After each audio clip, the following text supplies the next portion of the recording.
శ్రీ మహాగణాధిపతయే నమః, శ్రీమాత్రే నమః. మాచిరాజ్ భక్తి ప్రేక్షకులందరికీ నమస్కారం. ఈనాటి దినఫలం కార్యక్రమంలో ముందుగా నేటి పంచాంగ వివరాలు పరిశీలిద్దాం.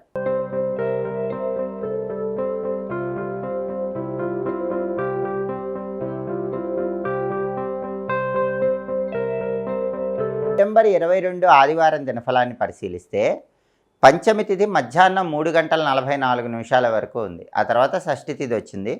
కృత్తికా నక్షత్రం రాత్రి 11:02 వరకు ఉంది. ఆదివారం కృత్తికా నక్షత్రంతో కలిసి వస్తే ధూమ్రయోగం ఉంటుంది. ఈ ధూమ్రయోగం ధన నష్టాన్ని కలిగింపజేస్తుంది. కాబట్టి 12 రాశుల వాళ్ళు ముఖ్యమైన పని మీద బయటికి వెళ్ళినా, ముఖ్యమైన ప్రయాణాలు చేసినా ధనపరంగా ఇబ్బందులు ఎదుర్కొనే అవకాశం ఉంది. కాబట్టి అలా జరగకుండా ఉండాలంటే ఒక తమలపాకు మడిచి దాన్ని దగ్గరుంచుకొని పని మీద బయటికి వెళ్ళాలి. మళ్ళీ తిరిగి వచ్చాక ఆ తమలపాకు ఎక్కడైనా చెట్టు మొదట్లో వేయాలి, లేదా తమలపాకు నోట్లో వేసుకుని నవ్వులుతూ వెళ్ళాలి. ఇలా చేస్తే ధూమ్రయోగం ఉన్నప్పటికీ ధన నష్టం కలగదు, ఎలాంటి ఇబ్బందులు ఎదురవ్వవు. అదేవిధంగా రాశిచక్రం చాట్లో గ్రహాల స్టేటస్ తీసుకుంటే ఆదివారానికి కృత్తికా నక్షత్రానికి రెండిటికి అధిపతి అయిన సూర్యుడు కన్యా రాశిలో, బుధుడి ఇంట్లో మిత్రక్షేత్రంలో ఉన్నాడు. కాబట్టి ప్రమోషన్ల కోసం పై అధికారులను కలుసుకొని కీలకమైన చర్చలు చేయడానికి బలం ఉంది. అలాగే రాజకీయ రంగంలో, వ్యవసాయ రంగంలో కొత్త నిర్ణయాలు తీసుకోవడానికి అనుకూలత ఎక్కువగా ఉంది. పిత్రార్జిత ఆస్తిపాస్తులు సంక్రమించడానికి చేసే ప్రయత్నాలకు కూడా రవి బలం విశేషంగా ఈరోజు కనిపిస్తోంది.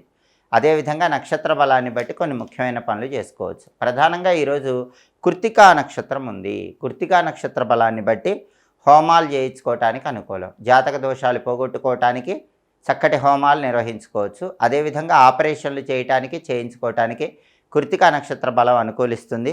కోర్టుపరమైన వ్యవహారాలకు కూడా కృత్తికా నక్షత్రం అనుకూలం. గ్యాంబ్లింగ్లో పెట్టుబడులు పెట్టి రెట్టింపు డబ్బులు సంపాదించడానికి కృత్తికా నక్షత్రం అనుకూలిస్తుంది. అదేవిధంగా అనారోగ్య సమస్యలు పోగొట్టుకోవటానికి చేసే స్నానాలకు, దానాలకు కూడా కృత్తికా నక్షత్రం విశేషంగా సహకరిస్తుంది. అలాగే శివదీక్ష తీసుకోవటానికి కూడా కృత్తికా నక్షత్రం మంచిది. మౌనవ్రతం ఆచరించడానికి కృత్తికా నక్షత్రం మంచిది. అదేవిధంగా గురువుల దగ్గర మంత్రోపదేశం తీసుకోవటానికి కూడా కృత్తికా నక్షత్రం విశేషంగా అనుకూలిస్తుంది. బోరింగ్ పనులు నిర్వహించడానికి కూడా కృత్తికా నక్షత్రం అనుకూలిస్తుంది. అగ్ని సంబంధమైనటువంటి కార్యక్రమాలు అంటే ఇటుక బట్టీలకు నిప్పంటించడం, ఇలాంటి కార్యక్రమాలు నిర్వహించడానికి కూడా కృత్తికా నక్షత్రం అనుకూలిస్తుంది. కాబట్టి నక్షత్ర బలాన్ని బట్టి ఈ ముఖ్యమైన పనులన్నీ చేసుకోవచ్చు. అదేవిధంగా ఈనాటి దినఫలం కార్యక్రమంలో 12 రాశుల వాళ్ళ రాశి ఫలితాలు ఏ విధంగా ఉన్నాయో ఇప్పుడు మనం పరిశీలిద్దాం. ముందుగా మేషరాశి. మేషరాశి వాళ్ళకి ఈరోజు ప్రధానంగా చాలా కాలంగా ఉన్నటువంటి కోర్టు కేసుల్లో ఒక రకమైనటువంటి ఉపశమనం లభించే సూచనలు కనిపిస్తున్నాయి. అంటే కోర్టు వ్యవహారాల్లో మీకు అనుకూలంగా తీర్పు వచ్చే సూచనలు ఎక్కువగా ఉన్నాయి. శత్రుబాధలు తొలగిపోతాయి. శత్రువులను సైతం మిత్రులుగా మార్చుకోవడానికి చేసే ప్రయత్నాలు చక్కగా అనుకూలిస్తాయి. తదుపరి వృషభ రాశి. వృషభ రాశి వాళ్ళకి ఈరోజు ప్రధానంగా బంధుమిత్రులతో విరోధాలు ఏర్పడే సూచనలు ఉన్నాయి. కాబట్టి బంధువులతో కానీ మిత్రులతో కానీ మాట్లాడేటప్పుడు గొడవలు రాకుండా కొంచెం జాగ్రత్తగా మాట్లాడే ప్రయత్నం చేయాలి. అలాగే ప్రతి పనిలో కూడా మంచి పురోభివృద్ధిని సాధించడానికి చేసే ప్రయత్నాల్లో ఆటంకాలు ఎదురవుతూ ఉంటాయి. మనోధైర్యంతో, ఆత్మవిశ్వాసంతో ఆటంకాలన్నీ అధిగమించే ప్రయత్నం చేయాలి. తదుపరి మిథున రాశి. మిథున రాశి వాళ్ళకి ఈరోజు తల్లిగారికి సంబంధించినటువంటి అనారోగ్యాలు తగ్గటం వల్ల మనశ్శాంతిని పొందుతూ ఉంటారు. తల్లిగారి ఆరోగ్యం బాగుంటుంది. అలాగే మాతృ సౌఖ్యం ఉంటుంది. అంటే తల్లి తరపు బంధువుల వల్ల ప్రయోజనాలు ఉంటాయి. తల్లి వైపు నుంచి రావాల్సిన ఆస్తిపాస్తుల పరంగా కూడా మంచి అనుకూల ఫలితాలు పొందే సూచనలు కనిపిస్తున్నాయి. తదుపరి కర్కాటక రాశి. కర్కాటక రాశి వాళ్ళకి ఈరోజు ప్రధానంగా ఏ పని ప్రారంభించినా సరే ఆ పనిలో పూర్తిగా అనుకూల ఫలితాలే కనిపిస్తున్నాయి. వ్యతిరేక ఫలితాలు ఏవి ఉండవు. ధనలాభం కూడా కర్కాటక రాశి వాళ్ళకి కనిపిస్తుంది. అనేక మార్గాల్లో డబ్బు సంపాదించడానికి చేసే ప్రయత్నాలు చక్కగా అనుకూలిస్తాయి. అలాగే కుటుంబ పరంగా కూడా మంచి పురోభివృద్ధి ఏర్పడుతుంది. కుటుంబంలో సభ్యులు అత్యున్నత స్థాయిలో అభివృద్ధిని సాధించడానికి చేసే ప్రయత్నాలు చక్కగా అనుకూలిస్తాయి. తదుపరి సింహరాశి. సింహరాశి వాళ్ళకి ఈరోజు ప్రధానంగా దూరాలోచనలు చేస్తూ ఉంటారు. ఆ దూరాలోచనలు బంగారు భవిష్యత్తుకి నాంది వాక్యం పలుకుతూ ఉంటాయి. అయితే కొన్ని ఆలోచనలు మాత్రం తప్పుడు నిర్ణయాలను కలిగింపజేస్తాయి. కాబట్టి ఆలోచనల విషయంలో సింహరాశి వాళ్ళు కొద్దిగా అప్రమత్తంగా వ్యవహరించి నిర్ణయాలు తీసుకోవాలి. అలాగే చేస్తున్న ప్రతి పనిలో కూడా ఈరోజు మంచి పురోభివృద్ధి ఏర్పడుతుంది. ఆర్థిక పరంగా, ఆరోగ్యపరంగా, కుటుంబ పరంగా ఈరోజు సింహరాశి వాళ్ళు చక్కటి అనుకూల ఫలితాలను అందిపుచ్చుకుంటారు. తదుపరి కన్యారాశి. కన్యారాశి వాళ్ళకి ఈరోజు వృత్తిపరంగా స్థిరత్వం ఏర్పడుతుంది. ఉద్యోగ రంగంలో కానీ వ్యాపార రంగంలో కానీ అస్థిరత తొలగిపోయి స్థిరత్వాన్ని పొందే సూచనలు ఎక్కువగా కనిపిస్తున్నాయి. అలాగే కుటుంబ సౌఖ్యం ఉంటుంది. కుటుంబంలో విభేదాభిప్రాయాలన్నీ చర్చల ద్వారా పరిష్కరించుకుంటారు. తదుపరి తులారాశి. తులారాశి వాళ్ళకి ఈరోజు సోదరులతో మైత్రి ఏర్పడుతుంది. సోదరులతో ఉన్నటువంటి విభేదాభిప్రాయాలన్నీ కూడా సమసిపోతాయి. సోదరుల మధ్య చక్కటి సానుకూల వాతావరణం ఏర్పడుతుంది.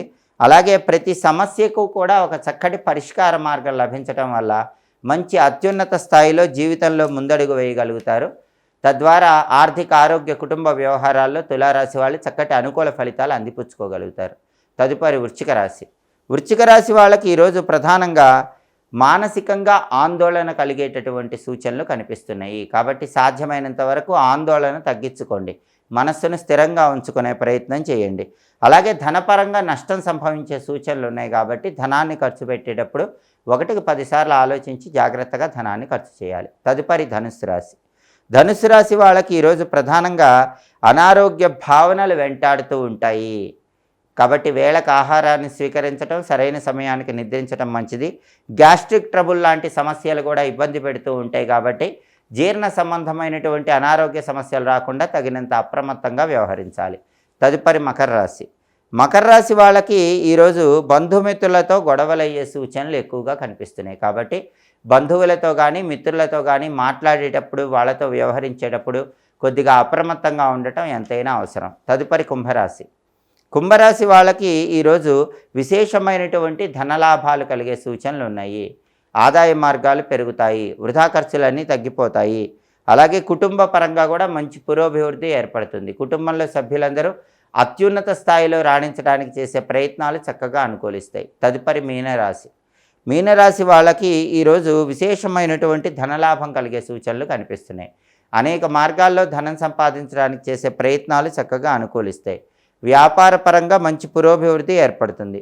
వ్యాపారం 3 పువ్వులు 6 కాయలుగా విరాజిల్లింపజేసుకోవడానికి చేసే ప్రయత్నాలన్నీ కూడా చక్కగా అనుకూలిస్తాయి. 12 రాశుల వాళ్ళు అనుకున్న పనులు అనుకున్నట్లు దిగ్విజయంగా పూర్తి కావాలంటే ఆదివారం కాబట్టి ఓం ఆదిత్యాయ నమః అనే మంత్రాన్ని 21 సార్లు పఠించినట్లయితే విశేషంగా వృత్తిపరంగా మంచి పురోభివృద్ధి ఏర్పడుతుంది. ఓం ఆదిత్యాయ నమః ఈ మంత్ర జపం అన్ని రకాలుగా చక్కటి సత్ఫలితాలను కలిగింపజేస్తుంది. అదేవిధంగా ఆదివారం కాబట్టి ఉదయం 6 నుంచి 7 మధ్యలో, మధ్యాహ్నం 1 నుంచి 2 మధ్యలో, రాత్రి 8 నుంచి 9 మధ్యలో రవిహోర ఉంటుంది. రవిహోర ఉన్న సమయంలో రాజకీయపరమైనటువంటి వ్యవహారాలు చక్కగా అనుకూలిస్తాయి. అలాగే వ్యాపారంలో క్రయ విక్రయాలకు కూడా రవిహోర విశేషంగా అనుకూలిస్తుంది. ముఖ్యమైన డాక్యుమెంటేషన్ చేయించుకోవడానికి కూడా రవిహోర విశేషంగా అనుకూలిస్తుంది. ఉద్యోగపరంగా చేసే ప్రయత్నాలకు కూడా రవిహోర అనుకూలిస్తుంది. ముఖ్యమైన అప్లికేషన్లు రాయటానికి రవిహోర అనుకూలం. కోర్టులో దావాలు వేయటానికి రవిహోర మంచిది. వైద్యులను కలుసుకోవటానికి, లాయర్లను కలుసుకోవటానికి రవిహోర విశేషంగా సహకరిస్తుంది. అలాగే అధికారులను కలుసుకొని ముఖ్యమైన చర్చలు చేయడానికి రవిహోర మంచిది. చట్ట సంబంధమైన వ్యవహారాలకు కూడా రవిహోర అనుకూలం. హోరాకాలాన్ని బట్టి పనులు చేసుకుంటే అత్యుత్తమమైన శుభ ఫలితాలను అందిపుచ్చుకోవచ్చు. ఇవి ఈనాటి దినఫలం కార్యక్రమంలో ముఖ్యమైన అంశాలు. మళ్ళీ తదుపరి దినఫలం కార్యక్రమంలో తిరిగి కలుసుకుందాం. మా వీడియోస్ మీకు నచ్చినట్లయితే మా ఛానల్ని లైక్ చేయండి, కామెంట్ చేయండి. మా ఛానల్ వీడియోస్ 10 మంది మిత్రులకు షేర్ చేయండి. మా ఛానల్ని సబ్స్క్రైబ్ చేసుకోండి. పక్కన ఉన్న బెల్ సింబల్ నొక్కటం మాత్రం మర్చిపోకండి. సర్వే జనాః సుఖినో భవంతు. స్వస్తి.